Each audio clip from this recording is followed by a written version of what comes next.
কেন কেন ইস্তফা দিলেন, কি কারণ?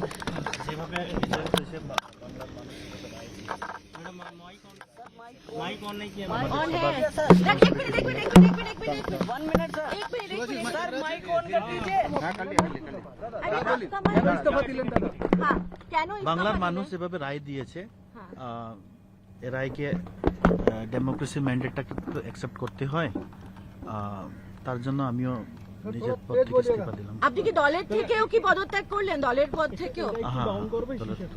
এরপর কি করবেন? এরপর দাদা রাজ্যসভায় থাকলে তো আপনি দলের জন্য অনেক বেশি কাজ করতে পারতেন, মানুষের কাছে পৌঁছতে পারতেন। এটা আগামী দিন দেখা যাক, বাংলার মাননীয় মুখ্যমন্ত্রী এখন কি আদেশ দিবেন।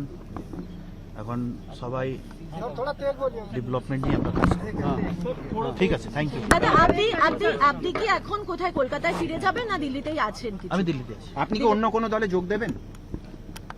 এটা সময়ের তারপরে অন্য দলে যোগ দিতে চলেছেন? সময় অনুসারে বলবো। Thank you. মমতা বন্দ্যোপাধ্যায়ের সঙ্গে কথা হয়েছে আপনার দলের নেত্রী? আজকে কথা হয়নি। এর আগে আপনি কি জানিয়েছেন আপনি কি দল থেকেও পদত্যাগ করছেন? হ্যাঁ, দল থেকে করে দিয়েছেন। ওকে, থ্যাংক ইউ। এমনি তো আমাদের কমিটি ডিসলভ হয়ে গেছিল। কমিটি ডিসলভ হয়ে গেছে। Thank you, thank you, thank you, thank you, madam एक मिनट, आपने मैडम तो आप पहले क्यों नहीं बोल रहे? ठीक है। वो चलो रेडी। सर आप हिंदी में